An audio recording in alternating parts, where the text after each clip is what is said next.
Titeuf a 25 ans et fait toujours autant des siennes. Geraci Giancarlo Abaca plus de 21 millions d'albums vendus, à travers 25 pays, dont la Chine. Le garnement à la mèche, rebelle présenté par Zep en 1993 au Festival d'Angoulême, fait toujours des siennes aînées, près de s'assagir.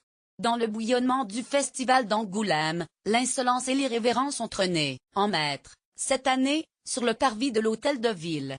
Titeuf à 25 ans est la manifestation qui a vu naître le trublion le plus attachant de la bande dessinée. Lui a consacré en toute logique l'exposition Le Monde selon Titeuf. Houppette blonde, t-shirt violet, pantalon blanc, paire de baskets et la malice chevillée au court sont les attributs de ce personnage apparu en 1993 à Angoulême avec l'album Dieu, Sexe et la bretelle. Lire aussi, moins Zep, avec Titeuf.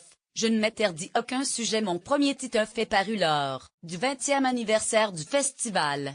À l'époque, j'étais un petit jeune qui débarquait. Angoulême, j'en rêvais.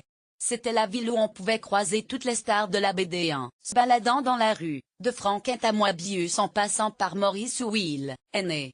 Titeuf lié à l'histoire du festival d'Angoulême, se rappelait Zep en 2013, à l'occasion des 20 ans de son petit héros. Depuis, Zep et son écolier des temps modernes sont devenus eux-mêmes des stars. Titeuf est devenu en 25 ans un véritable mythe de la bande dessinée contemporaine.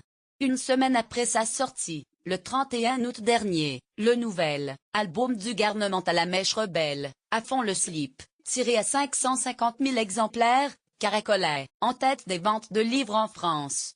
Je n'ai jamais mis de limite ou sujet à aborder avec Titeuf. Zep, le 15e album à fond le slip, tiré à 550 000 exemplaires, caracole en tête des ventes de livres en France.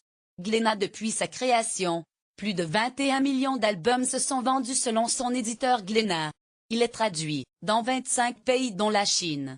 Le succès extraordinaire de Titeuf tient à son dessin, vif et caricatural. A-t-on effronté des thèmes abordés, en particulier la dualité? Je n'ai jamais mis de limite au sujet à aborder avec Titeuf. Les enfants ne s'interdisent pas un sujet parce qu'il est tabou. Le tabou, c'est l'invention des adultes qui ont peur de l'intelligence des enfants, confiait Zep récemment. En tout cas, Philippe Chapuis, dit Zep, a su capter l'esprit des enfants d'aujourd'hui, mais aussi leur langage qui, en quelques années, s'est radicalisé avec des lâche-moi le slip, des tchos lancés à la cantonade ou pauvre zizi, UL.